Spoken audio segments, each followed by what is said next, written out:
Good morning, Oliver. How are you? Happy New Year. Hope you're having a great time. I am out here to talk to you about a really exciting journal that we're doing this week in the Haunt.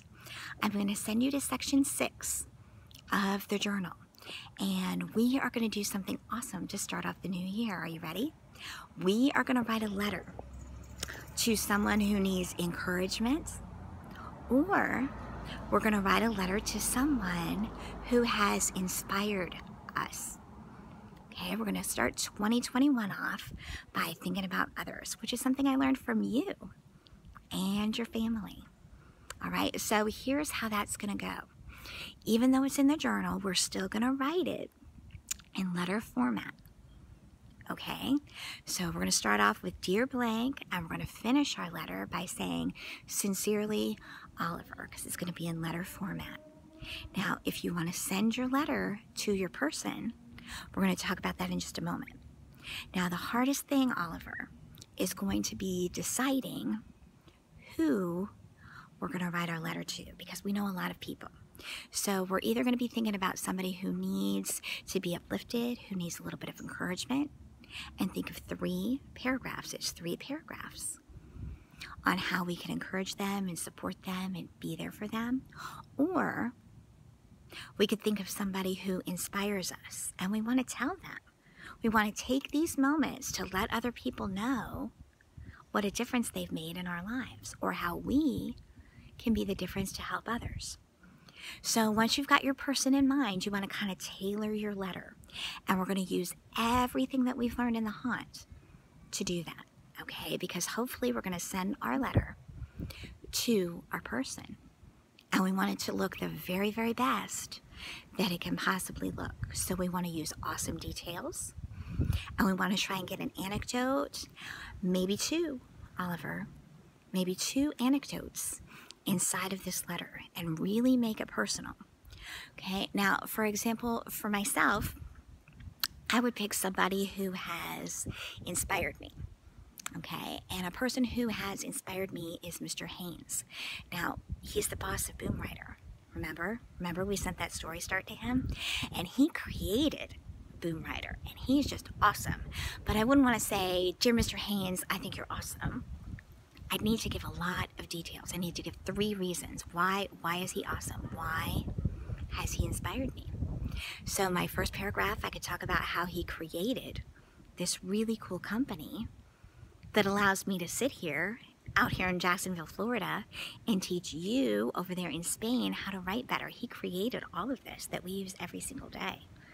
Okay, so that really inspires me. He created this. I couldn't do that. I can't create a company. Okay, I'm just a school teacher. But he made a way for me to help boys and girls all over the world to write better. Okay, and in my second paragraph, I would talk about how he's not just a great boss, but he's a really good friend. And so here is where I'd put an anecdote. Okay, an example of a time when he's been a good friend to me. Now, remember a few months ago, Oliver, when my son was in the hospital? Okay, well, every morning at 6:30 a.m., Mr. Haynes would send me a message of encouragement, of support, to help me while I was so worried and scared for my son. And when I read that message, I would just feel better and feel at peace. And it was a really nice thing for him to do. So I would put that in that second paragraph about how he's a really good friend to me. Okay? And in my third paragraph, you want to make your third paragraph kind of personal.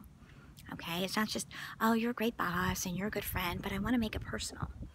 Okay? So in my third paragraph, okay, I want to say, hey, Mr. Haynes, you've been such an inspiration to me that I want to use what I've learned from you to inspire others. Okay, I don't want to just keep it all to myself. I want to share all the things I've learned from you with other people. And I want to thank him and leave a special word of encouragement, even though this is a letter of appreciation about somebody who's inspired me. I do want to leave something really nice and powerful at the end. Now, you want to say Sincerely, Oliver, at the end. So I would say Sincerely, Mrs. Walker.